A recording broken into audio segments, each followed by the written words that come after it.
Assalamualaikum warahmatullahi wabarakatuh. Anak-anakku sekalian, intelektual muda, calon pemimpin dunia yang saya muliakan, ya kan.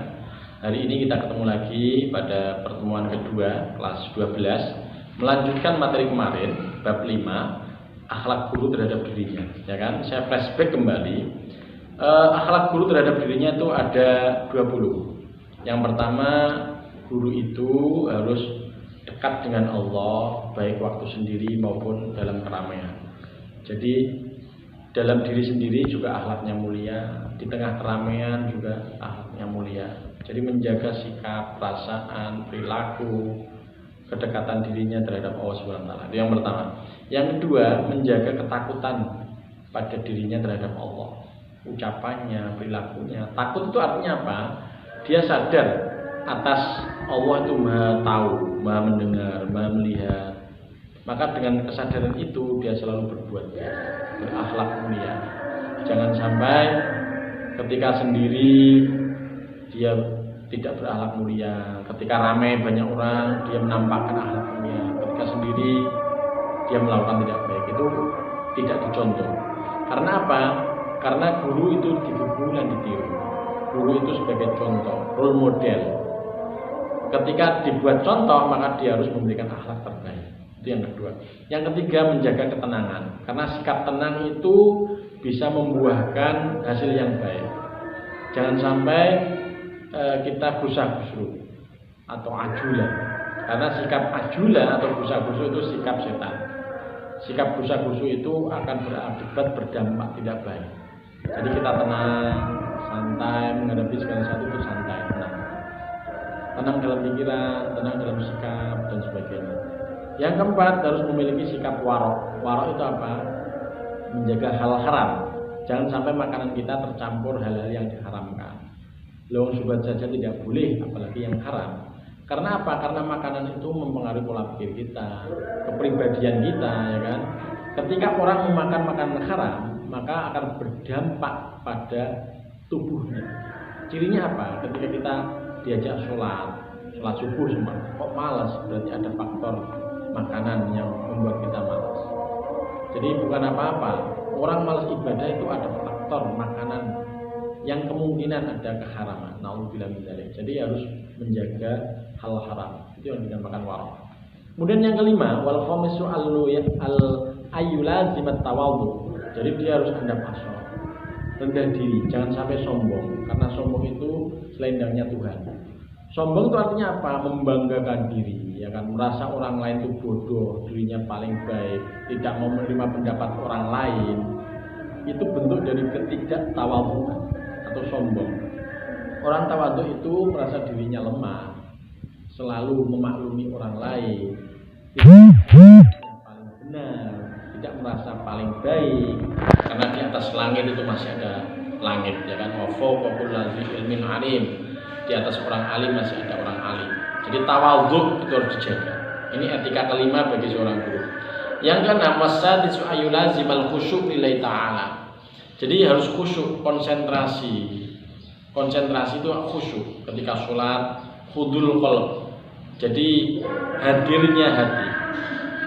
Imam Malik berkata, idza alimtu ilman falyura 'alaika wa waqar wa sakinah wa khilmuhu. Jadi orang alim itu dapat dilihat cirinya. Yang pertama, dia memiliki pengaruh. Jadi orang alim itu punya pengaruh, asar. Yang kedua, wikor. Wikor itu wibawa. Jadi orang alim itu punya wibawa. Yang ketiga, sakinah. Sakinah itu tenang. Yang kelima, khilmah. Khilmah itu santun. Jadi ciri orang alim menurut Imam Malik, gurunya Imam Syafi'i, itu ada 4. Yang pertama, dia punya pengaruh.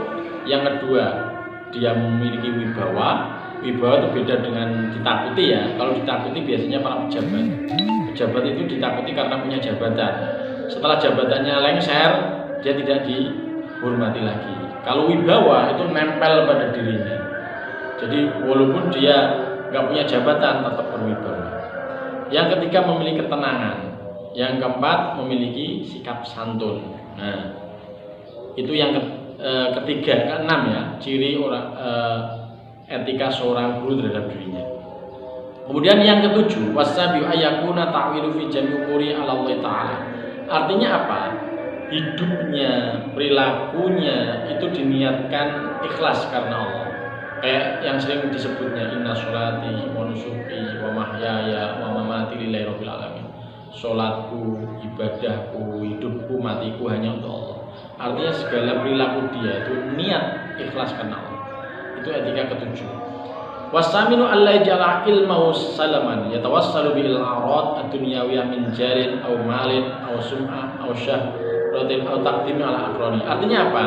Jangan sampai menjadikan ilmunya sebagai media, sebagai cara dia untuk mendapatkan pangkat duniawiyah. Hal-hal kesenangan duniawi seperti apa? Pangkat, jabatan, popularitas, ya kan? Biar terkenal, biar lebih unggul dari teman-temannya, itu tidak boleh. Jadi niatkanlah ilmu ikhlas karena Allah, jangan ada embel-embel lain, ya.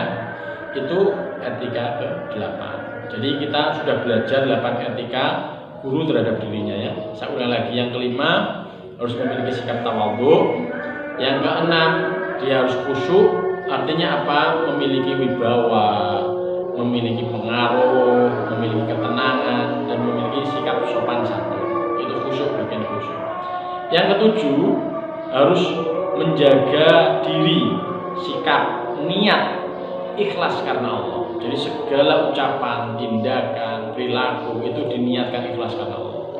Kemudian yang ke-8, jangan menjadikan ilmunya sebagai media untuk kesenangan duniawi. Nah, ini naudzubillah min dzalik, ya. Banyak sekali terjadi ilmu dimanfaatkan untuk kepentingan duniawi. Contohnya untuk pangkat, untuk jabatan, untuk popularitas, agar hebat dari orang lain dan sebagainya, ya. Itu pertemuan kedua. Nanti kita akan lanjut etika berikutnya 9 dan seterusnya. Terima kasih. Kita tutup dengan doa semoga kita semuanya termasuk yang soleh-solehah, makmur lahir batin, bahagia dunia akhirat, tercapai cita-citanya. Sehat jasmani wa ta'ala al-Fatihah.